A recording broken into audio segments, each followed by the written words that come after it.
आज हम बात करने वाले हैं भारत के गेमिंग सीन के सबसे बड़े इवेंट्स में से एक की बैटलग्राउंड्स मोबाइल इंडिया सीरीज 2026 या जैसा हम सब जानते हैं BGIS। चलिए देखते हैं कि इस बार क्या खास है। देखिए, ये सिर्फ कोई टूर्नामेंट नहीं है, ये एक नेशनल फीवर बन चुका है। BGIS इंडिया में मोबाइल गेमिंग का समझिए सबसे ऊंचा लेवल है। यहाँ हजारों टीमें भिड़ती हैं सिर्फ एक टाइटल के लिए, देश की बेस्ट टीम। और दांव पर क्या लगा है? एक बहुत बहुत बड़ी रकम, पूरे 4 करोड़ रुपए का प्राइज पूल। ये अमाउंट इसे देश के सबसे बड़े टूर्नामेंट्स में से एक बना देता है, जो बेस्ट से बेस्ट टैलेंट को अपनी ओर खींचता है। लेकिन कहानी में एक बहुत ही जबरदस्त ट्विस्ट है। इस 4 करोड़ में से आधा यानी पूरे 2 करोड़ रुपए सीधे BGMI खेलने वाले कम्युनिटी से आए हैं। अब सवाल यह है कि भाई ये हुआ कैसे? तो चलिए इसी गुत्थी को सुलझाते हैं। यही वो एक चीज है जो BGIS 2026 को इतना स्पेशल बनाती है। ये दिखाता है कि कैसे खिलाड़ी अब खुद ई-स्पोर्ट्स का भविष्य तय कर रहे हैं। ये सब मुमकिन हुआ एक कमाल के इन गेम सिस्टम से, जिसका नाम था डिस्कवरी आइलैंड इनिशिएटिव। मतलब एक ऐसा तरीका जिससे हर खिलाड़ी, चाहे वो प्रो हो या बस शौक के लिए खेलता हो, टूर्नामेंट में सीधा अपना हिस्सा डाल सकता था। और इसका प्रोसेस जानते हैं, बड़ा सिंपल था। लोग बस अपने रोज के क्लासिक मैच खेल रहे थे। हर मैच से पूरे सर्वर के लिए एक्सप्लोरेशन पॉइंट्स जमा हो रहे थे, और जैसे जैसे कम्युनिटी मिलकर इन पॉइंट्स के माइलस्टोन्स को पूरा करती गई, प्राइज पूल में पैसा जुड़ता गया, जब तक कि पूरे 2 करोड़ अनलॉक नहीं हो गए। कमाल है ना? और जैसा कि क्राफ्ट इन इंडिया के करण पाठक ने खुद कहा है, ये सिर्फ पैसे की बात नहीं है, ये दिखाता है कि BGMI का इकोसिस्टम कितना मजबूत और आपस में जुड़ा हुआ है। इसने BGIS को सिर्फ एक टूर्नामेंट नहीं, बल्कि एक कम्युनिटी पावर्ड मूवमेंट बना दिया है।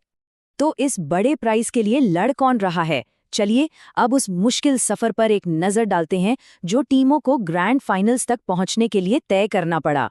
ये कोई आसान रास्ता नहीं था। सफर शुरू हुआ जनवरी में 1000 से भी ज्यादा टीमों के साथ। फिर आए कई मुश्किल राउंड्स, क्वार्टर फाइनल्स, एक टेंशन भरा वाइल्ड कार्ड स्टेज जहां हारी हुई टीमों को एक और चांस मिलता है, और फिर हैदराबाद में हाई स्टेक्स सेमीफाइनल। हर स्टेज पर सैकड़ों टीमें बाहर होती गईं और आखिर में सिर्फ 16 टीमें ही चेन्नई पहुंच पाईं।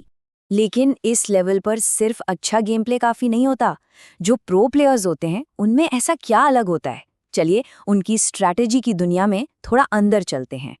तो वो क्या है एक चीज है जो इन टॉप 1% प्लेयर्स को बाकी सबसे अलग करती है? और नहीं, ये सिर्फ तेज रिफ्लेक्सेस या जबरदस्त एम की बात नहीं है।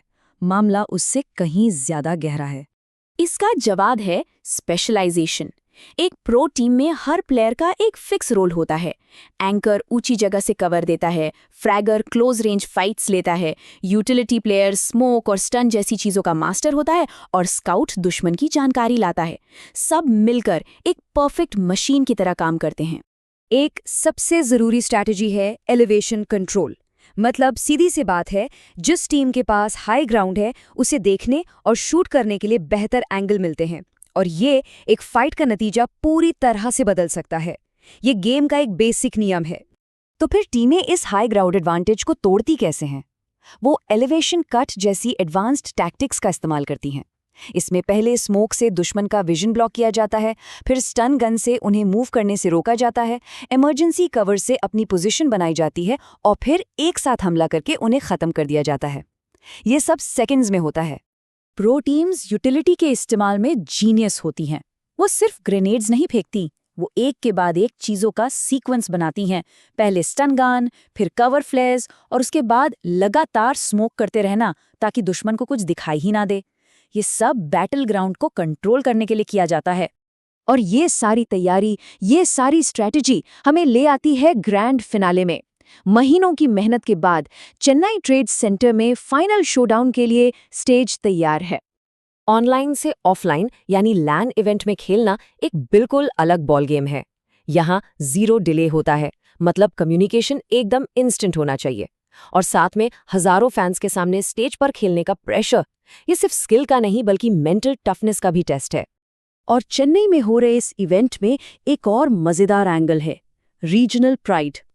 Local teams Troy Tamilan esports और IQX टीम तमिल्स अपने होम क्राउड के सामने खेल रही हैं, जिससे माहौल में एक अलग ही एनर्जी है। और ये है वो इनाम जिसके लिए सारी जंग हो रही है। पूरा 4 करोड़ का प्राइस पूल टॉप 16 टीम्स में बांटा गया है। पहले नंबर के लिए 60 लाख रुपए हैं, मतलब हर एक मैच, हर एक पॉइंट की कीमत बहुत ज्यादा है। वैसे सिर्फ प्लेयर्स और प्राइस पूल ही नहीं बढ़ रहे हैं।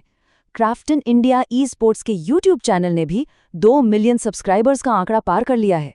ये दिखाता है कि भारत में BGMI ई स्पोर्ट्स की ऑडियंस कितनी बड़ी हो चुकी है।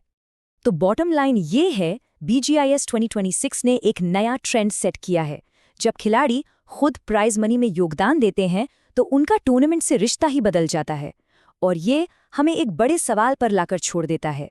जब फैंस और प्लेयर्स इकोसिस्टम का इतना ज़रूरी हिस्सा बन जाते हैं तो ई स्पोर्ट्स का भविष्य कैसा दिखेगा, इस पर सोचने की ज़रूरत है।